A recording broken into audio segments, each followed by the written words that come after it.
चलिए अब देखिए, हम लोग पिछले क्लास तक पढ़ चुके थे लेसन 2 के बारे में कुछ बातें।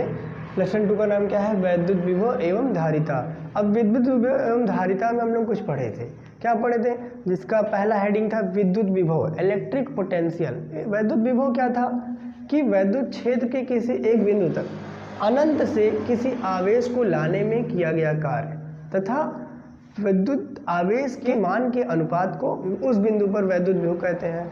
फिर उसके बाद हम लोगों ने पढ़ा इलेक्ट्रॉन वोल्ट क्या होता है। इलेक्ट्रॉन वोल्ट वह कार्य है जो एक इलेक्ट्रॉन को वैद्युत क्षेत्र के किसी बिंदु तक लाने में किया जाता है। ठीक है। उसके बाद हम लोग पढ़े कि विद्युत विभवांतर। विद्युत विभवांतर क्या होता है? विद्युत क्षेत्र के किसी एक बिंदु से दूसरे बिंदु तक जाने में किया गया कार्य तथा वह जो आवेश जा रहा है उसका मान के अनुपात को ही विद्युत विभव कहते हैं। दो फार्मूले हम लोगों ने पढ़े थे। पहला पढ़ा था V = W/में+Q0। यह था वैद्युत विभव के लिए फार्मूला। यदि कोई बिंदु A से जाता है B की ओर तो वैद्युत विभवांतर बराबर होता है W/+Q0। ठीक है। यहाँ पर यहाँ पर Q -B हो सकता है, ऐसा नहीं कि प्लस हो सकता है, प्लस माइनस दोनों हो सकते हैं। तो ये वैद्युत विभवांतर क्या होते हैं? विभव के अंतर को ही वैद्युत विभवांतर कहते हैं। ठीक है, विभव के अंतर को वैद्युत विभवांतर कहते हैं। ठीक, पहला पढ़ा वैद्युत विभव के बारे में। आप फार्मूले से भी परिभाषाएं बना सकते हैं, जैसे कि एकांक परीक्षण आवेश को वैद्युत क्षेत्र के किसी बिंदु में लाने में किया गया कार्य तथा आवेश के अनुपात को वैद्युत विभव कहते हैं। सेम ऐसे यहाँ भी कह सकते हैं क्षेत्र के किन्हीं दो बिंदुओं के बीच एक बिंदु से दूसरे बिंदु तक ले जाने में किया गया कार्य तथा वह आवेश का मान के अनुपात को वैद्युत विभवांतर कहते हैं। इनका मात्रक भी हम लोगों ने निकाला था। क्या मात्रक था? जूल प्रति कूलम और वोल्ट। ठीक है। उसके बाद हम लोगों ने एक और फार्मूला पढ़ा था जिसका नाम है किसी बिंदु आवेश के कारण वैद्युत क्षेत्र की तीव्रता। किसी बिंदु आवेश के कारण वैद्युत क्षेत्र की तीव्रता क्या हम लोगों ने मालूम की थी? 1/4πε0 Q/R। ये पढ़ा था। हाँ, के रह सकता है, यहाँ पर के रह सकता है। के का मान वायु अथवा निर्वात के लिए सदैव 1 रहेगा। ठीक है। और यह जो वैद्युत विभव है, यह जो आवेश के कारण मिल रहा है वो आवेश किसी परावैद्युत माध्यम में रखा हुआ है। परावैद्युत माध्यम जैसे कि मोम के साथ रखा हुआ है या फिर कांच में रखा हुआ है। ठीक है। तो ये सब क्या है? परावैद्युत माध्यम है जो हम लोगों ने पढ़ा था। ये R क्या है? दूरी है। Q क्या है? आवेश है। V क्या है? वैद्युत विभव है। 1/4πε0 का मान होता है 9 × 10⁻9। के का मान वायु अथवा निर्वात के लिए, क्योंकि वायु अथवा निर्वात दो ही चीज़ें संभव हैं धरती पर, तो के का मान एक ही होता है। यदि 9 में 1 से गुणा किया जाएगा तो बात वही आएगी। और यहाँ पर आ जाएगा Q/R = V। यानी कि वैद्युत विभव को हम इस तरह से भी लिख सकते हैं और इस तरह से भी लिख सकते हैं। अब आज हम लोग आगे पढ़ने वाले हैं वैद्युत द्विध्रुव के कारण वैद्युत विभव। ठीक है। तो देखिए, वैद्युत द्विध्रुव के कारण वैद्युत विभव दो तरीके से निकाले जा सकते हैं। यदि वैद्युत ध्रुव कुछ ऐसा रखा हो तो दो स्थितियां निम्न बनती हैं जिनकी जरिए से हम वैद्युत विभव की अलग अलग गणनाएं कर सकते हैं। पहला कि यदि वैद्युत विभव कुछ ऐसा रखा हुआ है तो एक इस साइड या फिर इस साइड की तरफ अक्षीय स्थिति में वैद्युत विभव ज्ञात किया जा सकता है। दूसरा स्थिति क्या है कि या तो नीचे की ओर या तो ऊपर की ओर, मतलब कि इसके लंबवत जो रेखा बनेगी उसे निरक्ष कहते हैं। यानी कि निरक्षीय स्थिति में वैद्युत विभव ज्ञात किया जा सकता है। तो अब इसी चीज़ को आज हम लोग पढ़ेंगे और जानेंगे। चलिए, तो हेडिंग डाल लीजिए आप, विद्युत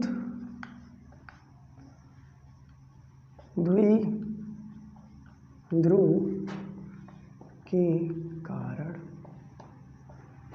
विद्युत विभव।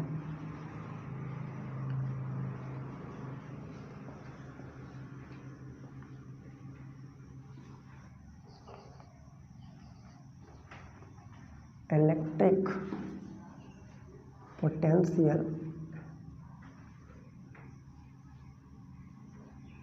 Potential due to an electric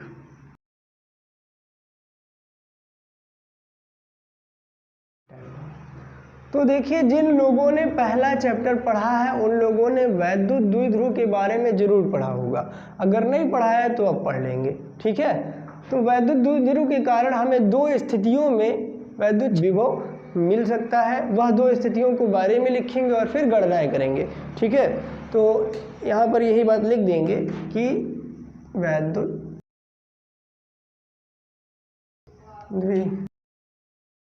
द्विध्रुव के कारण निम्न स्थितियों में वैद्युत विभव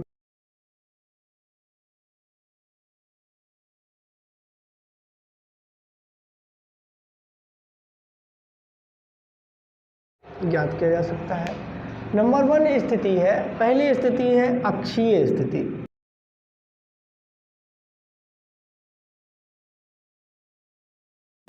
और नंबर 2 है निरक्षीय स्थिति।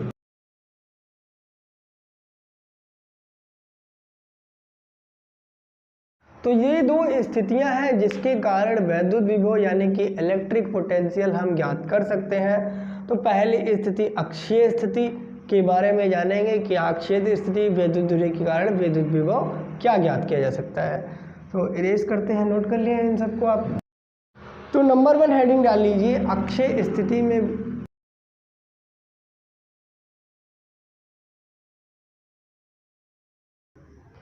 अब अक्षीय स्थिति के लिए आपको एक फिगर समझना है। यदि आपको एक फिगर समझ में आ गया तो जान लीजिए कि आधा डेरिवेशन आपने काम कर दिया, ठीक है।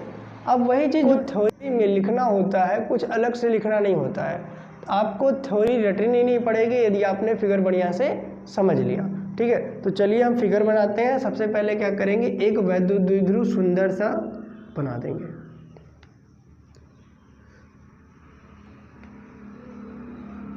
आपने देखा होगा या फिर पढ़ा होगा कि वैद्युत द्विध्रुव की जो लंबाई होती है वह कितनी होती है, 2L होती है, ठीक है, 2L होती है। यदि वैद्युत द्विध्रुव के एक तरफ -Q रहता है तथा एक तरफ +Q रहता है, समान परिमाण वाले परंतु विपरीत आवेश रहते हैं। अब वैद्युत द्विध्रुव के यदि हम एक बीच में एकदम सेम मध्य यहाँ से लेकर के यहाँ तक इनके मध्य एक बिंदु ले लें जिसको नाम दे दें हम O, ठीक है। मध्य बिंदु देंगे तो यह वैद्युत द्विध्रुव आपस के दो भागों में बट जाएगा। तो इनकी जो लंबाई है वह भी बटेगी, यानी कि यहाँ से लेकर के यहाँ तक को L मान सकते हैं और यहाँ से यहाँ तक L मान सकते हैं, ठीक है। ये वैद्युत द्विध्रुव जो है वह -Q +Q आवेशों से मिलकर बना हुआ है। ये वैद्युत ध्रुव को हम बिंदु का नाम दे देते हैं कि यह वैद्युत ध्रुव AB है, यानी कि इस वैद्युत ध्रुव को हमने नाम दे दिया कि यह वैद्युत ध्रुव AB है, ठीक है। अब ये वैद्युत द्विध्रुव है। इन वैद्युत द्विध्रुव का जो केंद्र होगा उससे निकलने वाली रेखाएं यदि इधर अनंत जाए या फिर इधर अनंत जाए, वो दोनों स्थितियों में इनकी अक्षीय स्थिति बनेगी, ठीक है। तो हम मान लेते हैं कि ये वैद्युत द्विध्रुव के मध्य बिंदु से, ये यहाँ से दिखा देते हैं आपको, वैद्युत द्विध्रुव के मध्य बिंदु से यहाँ से यहाँ तक, यानी कि r दूरी पर यहाँ पर एक बिंदु P ले लेते हैं जिस पर हमें वैद्युत क्षेत्र की तीव्रता ज्ञात करनी है, ठीक है। r दूरी पर एक बिंदु P ले लेते हैं। चलिए अब देखते हैं कुछ चीज़ें जो इससे रिलेटेड है।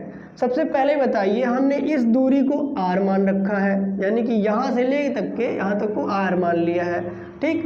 तो यहाँ +Q से बिंदु P की दूरी क्या होगी, हमने यहाँ से r माना यहाँ तक और ये +Q से बिंदु R की दूरी कुल इतनी होगी। तो ये पूरा R है और यहाँ से लेकर यहाँ तक L है, यानी कि कुल इतना ही दूरी होगा। यानी कि R में से यदि L को घटा दिया जाए तो +Q आवेश की दूरी ज्ञात की जा सकती है। तो यहाँ से यहाँ तक की दूरी को R - L मान लिया जाएगा, +Q से P तक की दूरी को, ठीक है। अभी भी नहीं समझ में आया तो आप एक उदाहरण के जरिए समझ सकते हैं कि चलिए मान लीजिए बिंदु O से बिंदु P तक की दूरी 8 मीटर है, समझ लीजिए, बिंदु O से बिंदु P की दूरी 8 मीटर है और O से B तक की दूरी 5 मीटर है। ठीक, O से B की दूरी 5 मीटर है और ये O से P तक की दूरी 8 मीटर है और हमें निकालना है B से P तक। तो 8 में से आप 5 घटाएंगे तो यहाँ पर हमें 3 मिल जाएगा। ठीक है, तो इस तरह से हमने R माइनस L किया है। ठीक है, अब इधर आ जाइए, यहाँ माइनस Q से ऊपर, आप थोड़ा सा ऊपर की तरफ ध्यान दीजिएगा क्योंकि ऊपर बताएंगे तो सही रहेगा। मध्य बिंदु से P की दूरी R और ये कितना अधिक हो रहा है, मध्य बिंदु से कितनी दूरी अधिक हो रही है, यहाँ L दूरी अधिक हो रही है। यानी कि अगर हमें माइनस Q से सफ़र तय करना हो तो यहाँ से यहाँ तक के लिए हमें R दूरी और प्लस L दूरी चलनी पड़ेगी। तो यहाँ से माइनस Q से P की जो दूरी है A, यहाँ से यहाँ तक की जो दूरी है उसे हम R प्लस L लिखेंगे। ठीक है, 8 मीटर तो यहाँ से यहाँ तक चलना है और 5 मीटर और भी चलना है। ठीक है, तो ये दो स्थितियां हुई जिसके बारे में हम लोगों ने पढ़ा। अब थ्योरी में कुछ नया नहीं लिखना है, जो आपको समझाए हैं बस वही लिखना है, रटना भी नहीं है, कोई रटने की बात नहीं हो रही है। यहाँ जो देखिए हमने क्या किया है, हमने पहले एक वैद्युत द्विध्रुव लिया है जिसको नाम दिया है AB। तो माना एक वैद्युत द्विध्रुव AB है, ठीक है, जिसकी लंबाई 2L है, जिसके मध्य बिंदु पर एक बिंदु O लिया है। ठीक है, O से R दूरी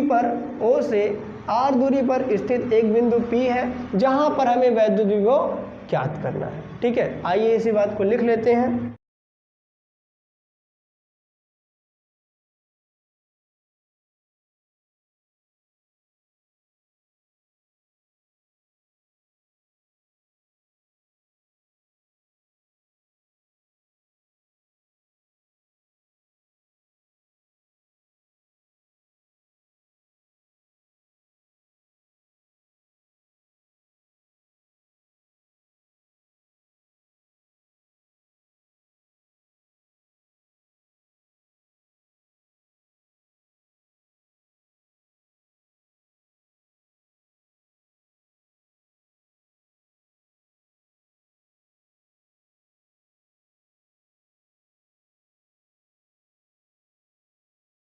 अक्षीय स्थिति में एक बिंदु P है जहां हमें परिणामी वैद्युत विभव ज्ञात करना है।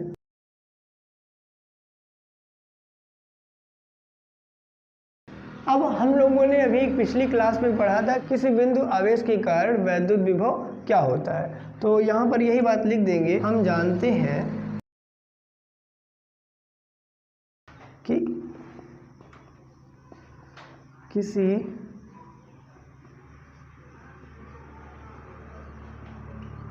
बिंदु आवेश के कारण वैद्युत विभव, हम लोगों ने पढ़ा था वैद्युत विभव के बारे में। किसी बिंदु आवेश के कारण वैद्युत विभव V = 1/4 pi epsilon naught K Q/R होता है। ठीक है, ये हम लोगों ने पढ़ा था। अब यहाँ पर देखने वाली बात ये है कि यहाँ पर किसी एक बिंदु के लिए था। ठीक, यहाँ पर दो बिंदु है, एक बार -Q है और एक बार +Q है, और इस Q को भी वहाँ तक जाने के लिए कोई कार्य करना पड़ेगा और इस +Q को भी वहाँ तक जाने के लिए कोई कार्य करना पड़ेगा, और कार्य तथा इन आवेश के मान के अनुपात को ही तो वैद्युत विभव कहते हैं। तो यानी कि एक बार -Q के लिए हमें वैद्युत विभव मिलेगा इस बिंदु पर और एक बार +Q के लिए हमें वैद्युत विभव मिलेगा। ठीक है, इस चीज़ को नोट कर लिए हो तो इरेज कर दिया जाए। तो चलिए इसी बात को लिखेंगे कि एक बार -Q के लिए और एक बार +Q के लिए जो वैद्युत विभव होंगे, यहाँ पर ये लिखेंगे, नंबर 1 पॉइंट करके लिखेंगे कि +Q आवेश के कारण बिंदु P पर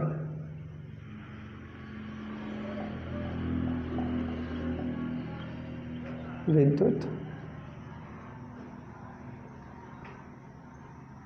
विभव प्लस क्यू आवेश के कारण विद्युत विभव।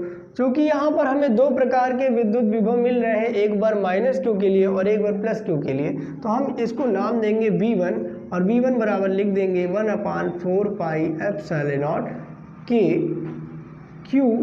अब यहाँ पर ये देखिए प्लस क्यू है तो यहाँ पर प्लस दिखाना बहुत जरूरी है, प्लस क्यू अपान आर, ठीक है। यह हो गया प्लस क्यू के कारण। अब एक बार माइनस क्यू के कारण, ये देखिए जो आप लोगों ने पिछले वीडियो में पढ़ा था कि यहाँ पर आर जो थी वह पूर्णतः दूरी थी, क्योंकि यहाँ पर प्लस क्यू से पी की दूरी हमने कितने ली है, आर माइनस यल, तो यहाँ पर हम क्या लिखेंगे, आर माइनस यल, ठीक। अब माइनस क्यू से यहाँ पर ये चीज लिखेंगे,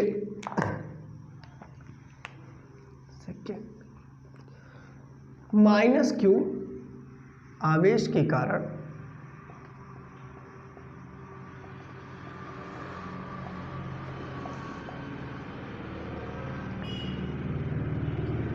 बिंदु P पर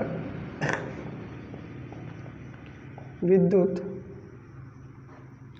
विभव, बिंदु P के कारण विद्युत विभव।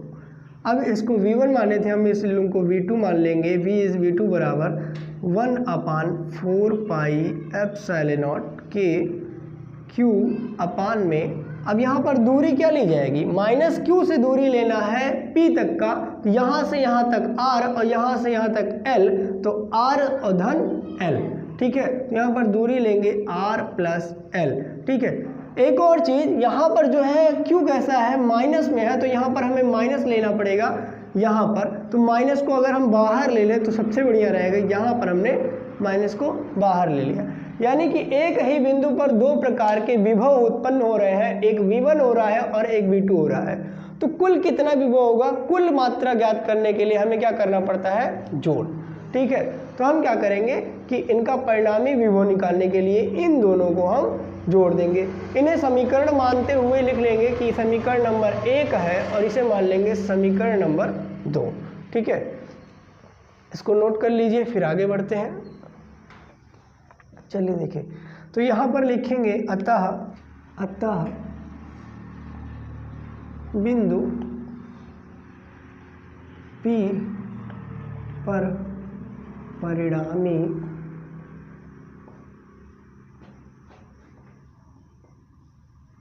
विद्युत विभव,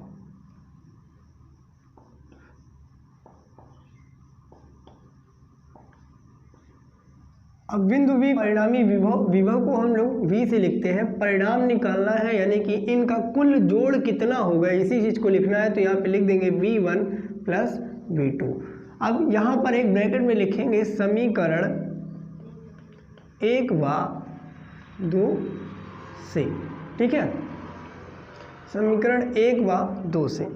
तो समीकरण 1 देखिए यहाँ पे V लिखना है, V लिख दीजिए इस V की यहाँ पर V1 है और यहाँ पर V1 की वैल्यू है, तो इस V1 की वैल्यू को यहाँ पर पेस्ट कर दीजिए 1/4 पाई एप्सिलॉन नॉट के मल्टीप्लाई Q अपान में R माइनस L माइनस, इसे ब्रैकेट में लिखिए R माइनस L माइनस, और इस चीज़ को यहाँ पर लिख दीजिए V2 को 1/4 पाई एप्सिलॉन नॉट के Q अपान में R प्लस L। आपको यहाँ पर कुछ चीज़ें कॉमन दिखाई दे रही होंगी, इस माइनस के बीच की अगर बात की जाए तो आपको क्या क्या सेम दिखाई दे रहा है। तो हम देख रहे हैं R minus L, 1/R minus L 1/R plus L को छोड़कर सभी चीज़ें कॉमन ली जा सकती हैं। तो सभी चीज़ें कॉमन ली जा सकती हैं, इनको कॉमन ले लेंगे। इधर ऊपर से Q कॉमन हो रहा है दोनों में, तो ऊपर से Q कॉमन ले लिए। नीचे से 4 पाई एप्सिलॉन नॉट के, यहाँ भी 4 पाई एप्सिलॉन नॉट के कॉमन हो रहा है, तो इसको भी हम लोग कॉमन ले लेंगे। अंदर बचता क्या है, केवल बचता है यहाँ पर 1/R minus L 1/R minus L, और यहाँ पर माइनस का चिन्ह है, माइनस लगाएंगे, और यहाँ पर बचता है 1/R प्लस एल।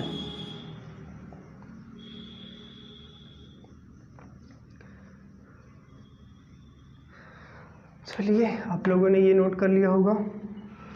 अब देखिए इसी को हम वहाँ पर लिखते हैं ताकि आप समझ जाइए बढ़िया से क्या करना है। अगर हम एलसीएम लेना चाहें r minus L R plus L, जब दो विपरीत अलग अलग नंबर होते हैं जैसे कि 4 5 होते हैं तो उनका एलसीएम यानी कि उनका गुणा हो जाता है। तो यहाँ पर यह भी विपरीत है, एक r माइनस एल है और एक r प्लस एल है, तो ये विपरीत होने के कारण इनका आपस में गुणा हो जाएगा। तो देखिए कैसे गुणा होता है, तो यहाँ पर लिखेंगे v is equal to Q upon में 4 पाई एप्सिलॉन नॉट के गुणे ब्रैकेट में लिखेंगे। देखिए इन दोनों का आपस में गुणा हो रहा है तो यहाँ पे लिखेंगे r minus L R plus L. अब चूंकि एलसीएम हम निकाल चुके हैं तो जानते हैं कि इस तरफ से एलसीएम निकालते हैं उसका उससे भाग करते हैं, तो r माइनस एल का यदि पहाड़ा होता तो r माइनस एल एकन्नव r माइनस एल, यानी कि ये वाला बच जाता। आप इसी वाली चीज़ को ऊपर लिख दीजिए यहाँ पर r प्लस एल ब्रैकेट में, और यहाँ पर माइनस का चिन्ह था यहाँ पर, तो यहाँ पर हम इसी चीज़ को लिख देंगे। अब क्योंकि अगर हम इधर से भाग करते r प्लस एल का इस एलसीएम में तो r प्लस एल कैंसिल हो जाता, तो बचता क्या r माइनस एल। इसी को r माइनस एल को यदि गुणा किया जाएगा एक से तो r माइनस एल एकन्नम r माइनस एल आएगा। इसी चीज़ को यहाँ पे लिख दिए, ठीक है। अब क्या करना है, v is equal to Q upon में इन पूरे चीज़ को यहाँ पर उतार देना है, बस यहाँ पर देखना है। हम लोग जब कक्षा 4-5 में थे, 4-5 से एक फार्मूला पढ़ते आ रहे हैं a माइनस बी के बारे में, a प्लस बी के बारे में। तो यहाँ पर देखिए एक फार्मूला अप्लाई हो रहा है r माइनस एल और r प्लस एल पर। कौन सा फार्मूला है, वो है a माइनस बी एक ब्रैकेट में और एक ब्रैकेट में a प्लस v। यदि कुछ ऐसा होता है तो यहाँ पर परिणाम क्या निकलता है, a square minus B square, ठीक है। ये फार्मूला बनता है a square minus B square का। यदि a की जगह पे r होता तो r माइनस एल, b के यहाँ पे l मान लेते हैं, और यहाँ पर r प्लस एल होता तो क्या फार्मूला बनता, यहाँ पर बन जाता r का स्क्वायर माइनस l का स्क्वायर। आपको इतनी बात समझ में आ गई। तो आपको क्या करना है, ये r minus L R plus L formula बन रहा है r square plus L square का, इसी चीज़ को यहाँ पर हम लोग लिख देंगे, सॉरी माइनस एल का। अब क्या करना है, यहाँ पर देखिए आप r प्लस एल को ब्रैकेट से खोल कर लिख सकते हैं, सॉरी यहाँ पर ब्रैकेट नहीं लगाया गया, यहाँ पर माइनस है और यहाँ पर माइनस है। याद रखिएगा जब माइनस रहे और माइनस के तुरंत बाद ब्रैकेट रहे तो ब्रैकेट के अंदर आने वाली सभी साइन चेंज हो जाती हैं, ठीक है। तो यहाँ पर साइन चेंज कर देंगे, r के प्लस अभी तक प्लस था, अब यहाँ पर हो गया माइनस, और r यहाँ पर माइनस था तो इनके प्लस हो गया माइनस माइनस प्लस, ठीक है।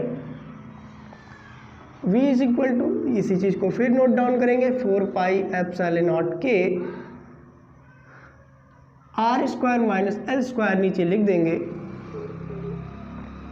और यहाँ पर देखिए r में से r जाएगा, यदि r कोई नंबर होता तो 5 में से 5 जाता 0, और यहाँ पर l लिखा है, एक l यहाँ है एक l यहाँ है, तो कितना l हो गए, 2 l हो गए, ठीक है। अब अगले भाग में v इज इक्वल टू, हम जानते हैं यदि 2l का गुणा q से हो जाए तो यह वैद्युत द्विध्रुव आघूर्ण का कार्य करते हैं, यानी कि वैद्युत द्विध्रुव यहाँ आघूर्ण हम यहाँ पर लिख देते हैं कि वैद्युत द्विध्रुव आघूर्ण जो होता है p बराबर होता है q गुणे 2l।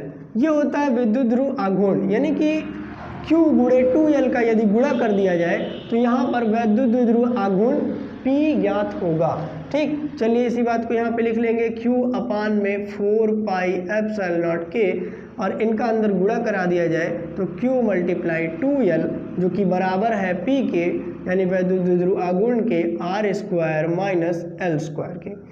अब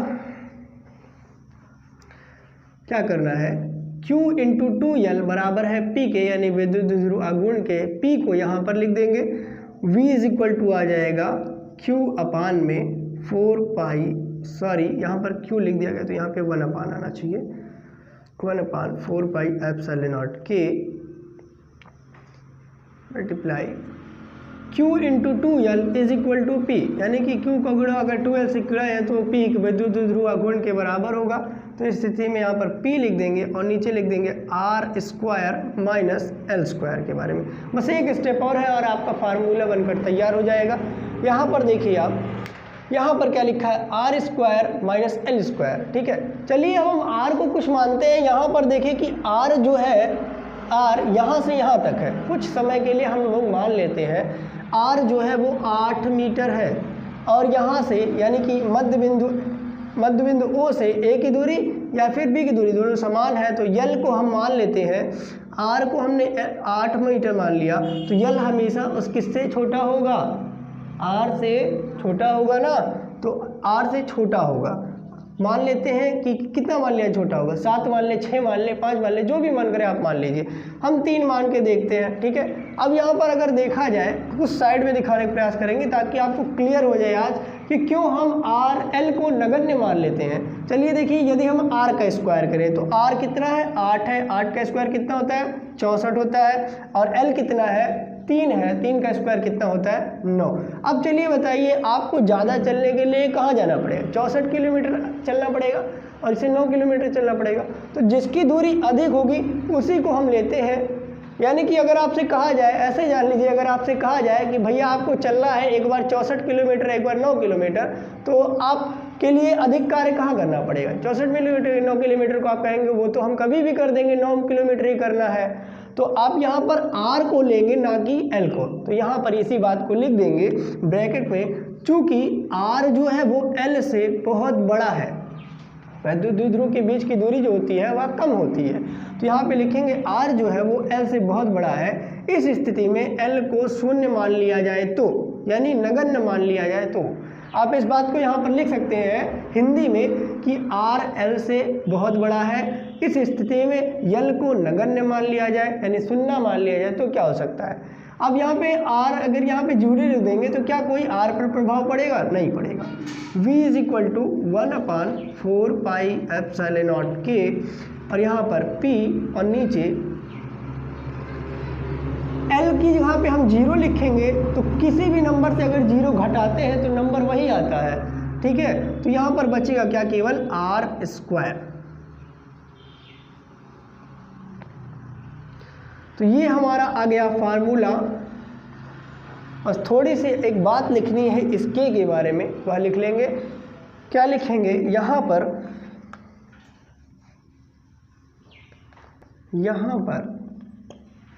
K का मान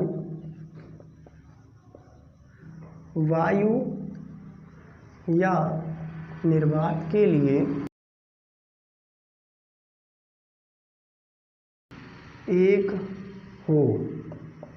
तो देखिए, यहाँ पर कहने का मतलब ये है कि अगर वायु है, हवा में रखा गया हुआ आवेश, या फिर निर्वात में रखा गया है। निर्वात मतलब होता है, निर मतलब होता है बिना, वात माने होता है हवा, यानी कि बिना हवा, जहाँ पर हवा ना हो, यदि वहाँ रखा गया हो तो इनमें प्रभाव क्या पड़ेगा, K = 1। और यदि किसी भी चीज़ का गुणा 1 से करते हैं तो संख्या वही आती है, जैसे 4 × 4 और 5 × 5। तो यहाँ पर इसी बात को रखेंगे कि V = क्या हो जाएगा, 1/4 पाई एप्सिलॉन नॉट P/R²। हम लोगों ने पिछली क्लास में पढ़ा था कि 1/4 पाई एप्सिलॉन नॉट का मान 1/4 पाई एप्सिलॉन नॉट का मान 9 गुणे, यानी कि कुछ इस तरह से इन्हें डायरेक्ट लिख सकते हैं कि V = इस पूरे का मान होता है 9 × 10⁻9 और यहाँ पर P/R²। तो ये फार्मूले बन गए हमें, जो आगे न्यूमेरिकल में करने हैं। तो ये थी अक्षीय स्थिति की बात, नोट कर लीजिए आप लोग। वो विद्युत द्विध्रुव के कारण निरक्षीय स्थिति में वैद्युत विभव ज्ञात करेंगे वैद्युत द्विध्रुव के कारण। तो फिर से एक वैद्युत द्विध्रुव बनाएंगे। अगर अक्षीय स्थिति वाला अगर आपको याद है तो ही आप वैद्युत द्विध्रुव के कारण वैद्युत विभव निरक्षीय स्थिति में ज्ञात कर सकते हैं। ठीक है, तो हेडिंग डाल लीजिए, विद्युत द्विध्रुव के कारण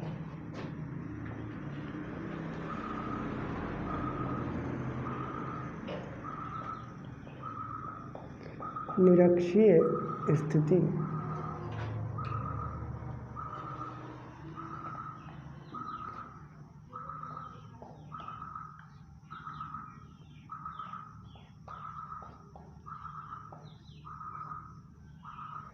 सबसे पहले अब एक वैद्युत द्विध्रुव बना लेंगे।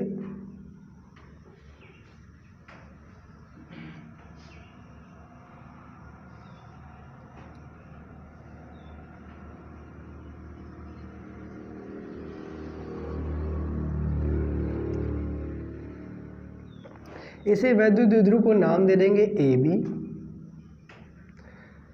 अब वैद्युत द्विध्रुव की लंबाई हम लोग जानते हैं कि कितनी होती है 2L। ठीक है, यदि वैद्युत द्विध्रुव के मध्य बिंदु पर हम एक मध्य बिंदु ले ले रहे हैं O, तो यह 2L जो है दो भागों में विभाजित हो जाएगी, यानी कि L और यहाँ से यहाँ तक का सफर L। ठीक है, ये जो बिंदुलीय है इसको नाम दे दिए हैं O।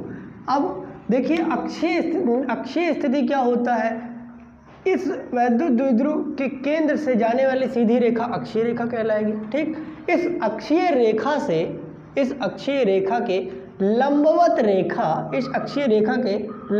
रेखा की जो स्थिति होगी उसे हम निरक्षीय स्थिति कहते हैं।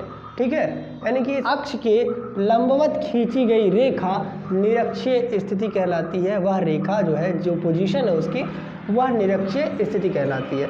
इसके हम इस बिंदु से मध्य बिंदु O से R दूरी पर एक बिंदु P ले रहे हैं निरक्षीय स्थिति में। एक बिंदु P ले लेते हैं निरक्षीय स्थिति में। अब क्या करेंगे हम, यहाँ पर -q आवेश है और यहाँ पर +q आवेश है। एक बार हमें -q से P तक की दूरी को ज्ञात करना है।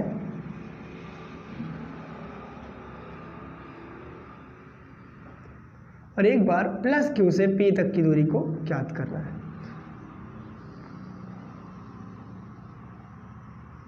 ठीक है, तो यदि आपने अगर पाइथागोरस प्रमेय पढ़ा है त्रिभुज का, तो आपको बढ़िया से पता होगा कि कर्ण का जो स्क्वायर होता है वो लंब और आधार के स्क्वायर के योग के बराबर होता है। ठीक है, इसी बात को अगर हम देखें तो यहाँ पर आपको दो प्रकार के त्रिभुज दिख रहे होंगे।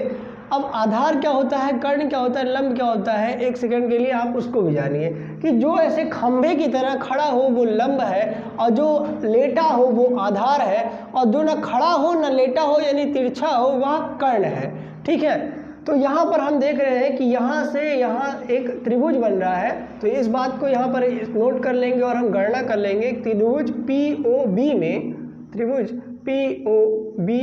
में कर्ण हमें नहीं मालूम है, यह तिरछी वाली दूरी जो है -q से और +q से, यह नहीं मालूम है। इसी के कारण हमें वैद्युत विभव ज्ञात करना है, तो पहले दूरी ज्ञात करना पड़ेगा। तो इस दूरी के लिए ये देखिए कि हम यहाँ पर त्रिभुज बना दे रहे हैं तोड़कर। ये अपना P है, ये O है, और यहाँ पर ये जो है ये B है। ठीक है, P की जो लंबाई है वो R है, यानी कि लंब जो है वो R है, और यहाँ पर जो आधार है वो कैसा है, L है। अब हमें क्या निकालना है, कर्ण निकालना है। तो कर्ण के लिए फार्मूला होता है कर्ण का स्क्वायर बराबर, सॉरी ऐसे डायरेक्ट स्क्वायर क्या करने के, स्क्वायर रूट में निकाल लिया जाए। कर्ण बराबर होता है अंडर रूट में आधार का स्क्वायर या लंब का स्क्वायर, जो पहले लिखना चाहिए, लंब का स्क्वायर धन आधार का स्क्वायर। क्योंकि हमें पता है कि कर्ण क्या है, PB है, तो यहाँ पर PB लिख सकते हैं। और अंडर रूट में लंब हमें पता है कि लंब है L, तो L का क्या कर देंगे हम, स्क्वायर। ठीक है, अब आधार क्या है, आधार जो लेटा रहेगा वही अपना आधार है। तो ये वाला लाइन लेटा है, यानी कि O से B जो है वो आधार है, और O से B की दूरी L है। तो यहाँ से यहाँ तक, सॉरी ये तो आधार हो गया, यह लंब है, ये लंब है, तो ये लंब की दूरी R है, तो यहाँ पे R स्क्वायर लिख देंगे। आधार जो है वो लेटा है यानी L है, तो L का भी हम स्क्वायर लिख देंगे। तो यहाँ पर हमें PB यहाँ से यहाँ तक की दूरी मिली अंडर रूट में R square plus L square. इसी बात को लिख लेंगे, अंडर रूट में R square plus L square. ठीक, चूंकि दूरी जो है r यहाँ पर सेम है और l भी यहाँ पर सेम है, तो ये वाला जो कर्ण होगा इस वाले कर्ण के बराबर होगा। यह एक समद्विबाहु त्रिभुज बनता है। समद्विबाहु त्रिभुज, समान द्विबाहु त्रिभुज, ये वाली जो लंबाई होगी इस वाली लंबाई के बराबर होगी। तो यहाँ पर जो दूरी हो जाएगी a से p की, वो भी क्या होगी, अंडर रूट में r square plus l square. यदि इसे नोट करना है तो नोट कर लीजिए, वरना इरेज कर दिया जाए। अब हम एक बार माइनस क्यू के लिए और एक बार प्लस क्यू के कारण वैद्युत विभव लिखेंगे, और कुल विभव यहाँ पर कंप्लीटली मालूम करना है तो हम जोड़ देंगे। ठीक है, अब इसी बात को लिखेंगे। यदि कोई बिंदु आवेश होता वैद्युत विभव क्या होता, तो यहाँ पे लिखेंगे किसी बिंदु आवेश के कारण विद्युत विभव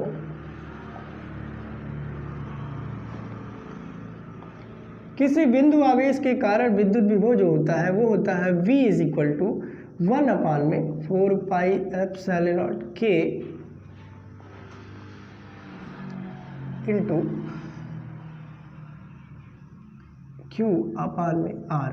देखिए यहाँ पर जो निरक्षीय स्थिति के लिए वो थ्योरी लिखनी है वो सेम है, बस आपको अक्षय के यहाँ पे निरक्षीय का प्रयोग करना है। यानी कि कैसे लिखेंगे कि माना AB एक वैद्युत द्विध्रुव है, एक AB के मध्य बिंदु AB पर एक मध्य बिंदु O है। ठीक है, AB पर मध्य बिंदु O है।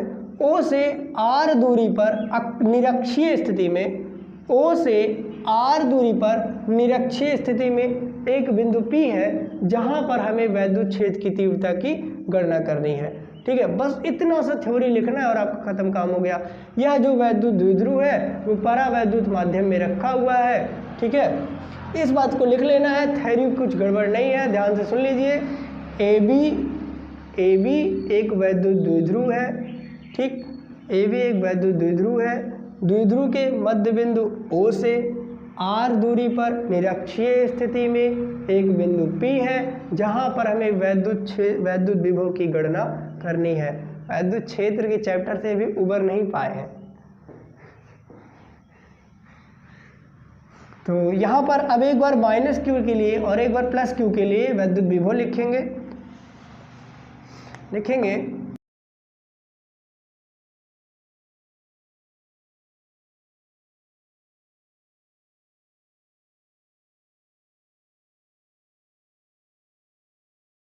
प्लस क्यू के कारण बिंदु B पर विद्युत विभव क्या होगा, V इज इक्वल टू होगा 1/4 pi epsilon naught K Q/R। यहाँ पर देखिए R क्या है, यह दूरी है, लेकिन यहाँ पर Q से P की दूरी R ना होकर क्या है, अंडर रूट में R square plus L square. इसी बात को यहाँ पर लिखेंगे, अंडर रूट में R square plus L square. समझ में आ गया ना कि इस दूरी को किस लिए लिया गया है। अब आगे बढ़ते हैं, यहाँ पर लिखेंगे नंबर 2 पॉइंट करके कि माइनस क्यू के कारण बिंदु P पर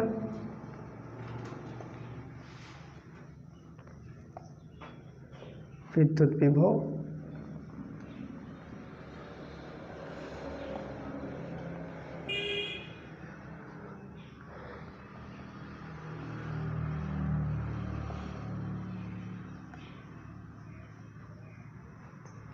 ये देखिए यहाँ पर माइनस क्यू के कारण ले रहे हैं और यहाँ पर प्लस क्यू था, तो यहाँ पे प्लस क्यू था, प्लस का साइन दिखा दिया गया। अब यहाँ पर माइनस क्यू के लिए तो ये जो माइनस यहाँ पर क्यू के पास लगना है इसी को हम पहले लिख लेते हैं यहाँ पर। ठीक है, और यहाँ पर मल्टीप्लाई करके R, यहाँ पर भी दूरी माइनस क्यू के लिए जो है वह समान है R square plus L square, under root में R square plus L square. ठीक है, तो यहाँ पर दो विभव मिल रहे हैं, इनको नाम दे देते हैं V1 और इसको नाम दे देते हैं V2। अब बिंदु P पर दो प्रकार के विभव मिल रहे हैं तो इन्हें जोड़ देंगे और कुल परिणामी विभव में मिल जाएगा। तो इसी बात को लिखेंगे कि बिंदु P पर कुल परिणामी विद्युत विभव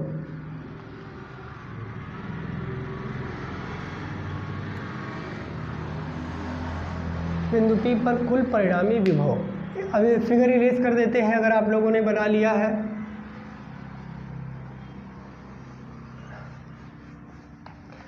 तो देखिए बिंदु P पर कुल परिणामी विभव क्या होगा, कुल परिणामी विभव को V मान लेते हैं कि V है और V बराबर V1 और प्लस V2।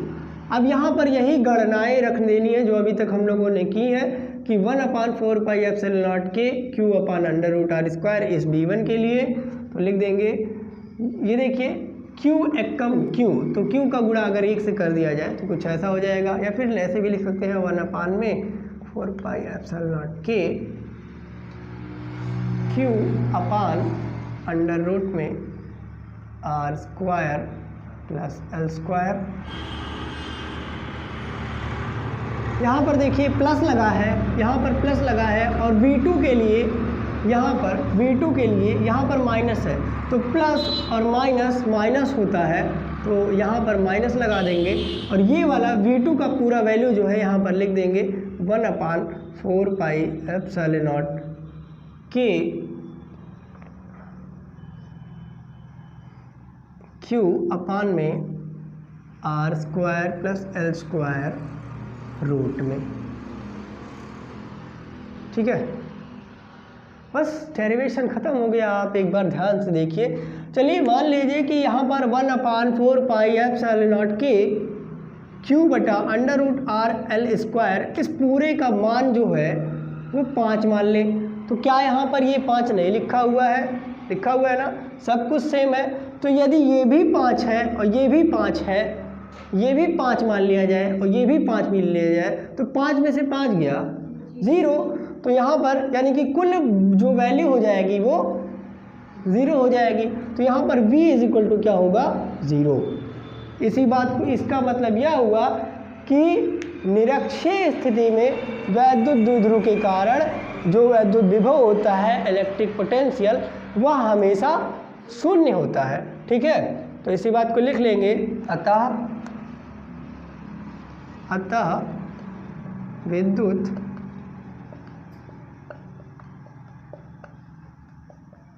द्विध्रुव के कारण निरक्षीय स्थिति में विद्युत विभव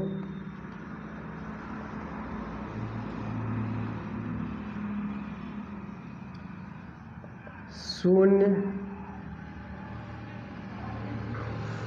होगा।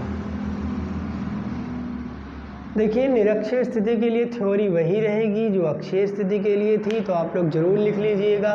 बस थोड़ा सा अंतर यह करना है कि निरक्षीय स्थिति, आपको अक्षीय स्थिति यहाँ पे निरक्षीय स्थिति लिखना है। ठीक है, तो इस तरह से अक्षीय स्थिति और निरक्षीय स्थिति में हमें वैद्युत विभव मिल गया है, फार्मूले मिल गए हैं। एक फार्मूला मिला है V is equal to 1/4 pi epsilon naught into Q P upon में R स्क्वायर। अब यहाँ पर कोई गणनाएं करने पर, हमें गणना करने पर पता चला कि यहाँ पर V जो होगा वैद्युत विभव वह शून्य होगा। किसके कारण?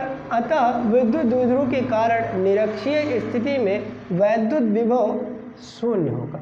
ठीक है, आप इस बात को नोट कर लिए हैं? नोट कर लीजिए।